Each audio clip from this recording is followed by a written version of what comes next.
News, सच जरूरी है। दर्शकों नमस्कार। मैंने ब्रेक से जाने के पहले आपको बताया था कि फर्जी अध्यापकों का जो मामला है वह फिर से चमकाने लगा है, जगमगाने लगा है।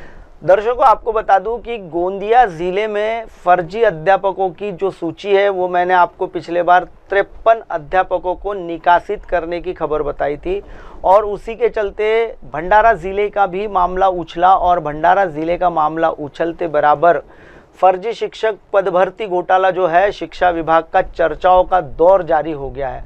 अधीक्षक मेश्राम जो है वो 3 स्कूलों का मालिक है, पत्नी मुख्याध्यापक है।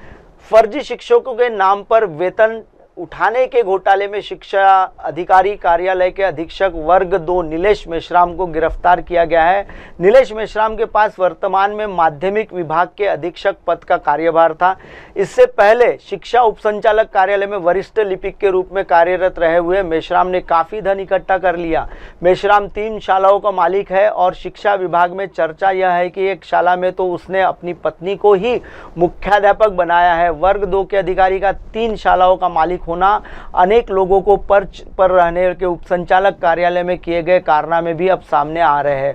सूत्रों के अनुसार नीलेश मेश्राम की मालिक की मनीष नगर सोमलवाड़ा परिसर में नव चैतन्य नाम की शाला है, शाला टी के, लेकिन उसका परिसर काफ़ी भव्य है। शाला का नाम इस समय सेंट विलियम्स कॉन्वेंट रखा गया है। परिसर में इस शाला के बारे में पूछे जाने पर लोग बताते हैं कि मेश्राम की ही है। उसकी पत्नी डाइटेट कार्यालय में 2023 में काम करती थी।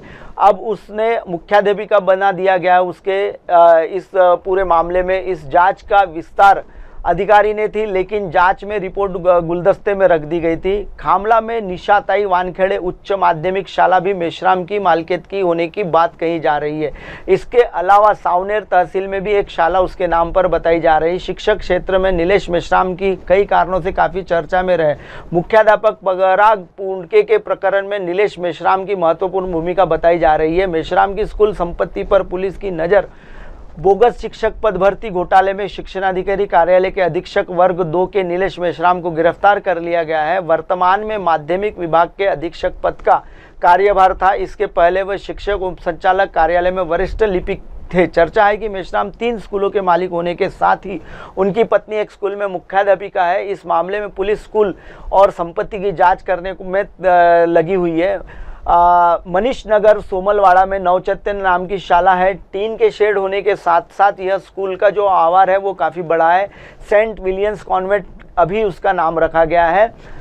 खामला में निशाताई वानखेड़े उच्च माध्यमिक स्कूल भी मेश्राम के मालिक की ही बताई जाती है। साथ ही साथ सावनेर तहसील में भी वह बहुत बड़ा ये बनाया गया है। 2002 और 3 में तबादला हुआ। माध्यमिक शिक्षा विभाग राज्य शिक्षण संस्था के उपसंचालक कार्यालय में वरिष्ठ लिपिक बने। माध्यमिक शिक्षक विभाग अधीक्षक बने। जिले के 304 स्कूलों में 5 साल में हुई शिक्षकों की नियुक्ति। शालार ताइडी घोटाला प्रकरण का सुराग शिक्षा संचालक पुणे को शायद लग चुका था। इसी वजह से उन्होंने शिक्षणाधिकारी के जरिए 19 और 25 तक की अवधि में नियुक्त हुए शिक्षक व शिक्षकोत्तर कर्मचारियों की भर्ती रिपोर्ट मांगी थी। माध्यमिक शिक्षणाधिकारी ने 4 अप्रैल 2025 को 304 विद्यार्थी भेजे मुद्दों पर इसमें अधिकांश शिक्षकों के अपव्यय नियुक्ति की गई। तारीख शालार ताइडी का प्रस्ताव और दी गई हुई मंजूरी संबंधित 7 अप्रैल तक स्कूलों में यह जानकारी देने की योजना को संचालित किया गया। 10 अप्रैल को वेतन पथक अधीक्षक नीलेश वाघमारे के निलंबन हुआ। शिक्षणाधिकारी जिले के जिन 304 स्कूलों की जानकारी मांगी थी उसमें से 19 से 2024 तक अवधि में शिक्षकों की नियुक्ति हुई थी। जिससे शिक्षणाधिकारी के जिन 22 मुद्दों पर स्कूलों ने जानकारी मांगी थी उनमें से स्कूल द्वारा नियुक्त मान्यता प्राप्त प्रस्ताव की तारीख, स्कूल द्वारा संबंधित शिक्षक की किस तारीख से मान्यता मांगी गई, शिक्षणाधिकारी और शिक्षण के किस तारीख से मान्यता दी गई, शिक्षणाधिकारी कार्यालय से व्यक्तिगत मान्यता का प्रस्ताव मंजूर करने की तारीख, स्कूल के व्यक्तिगत मान्यता प्राप्त होने की तारीख आदि मांगी गई थी।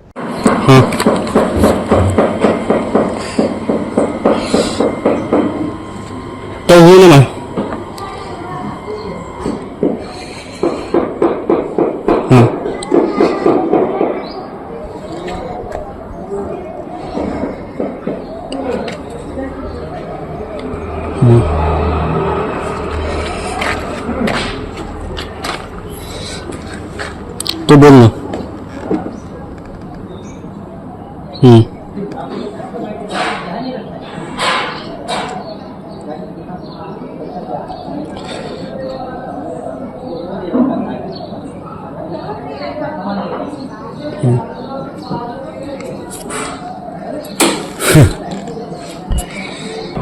हाँ देखिए देखा था हाँ हाँ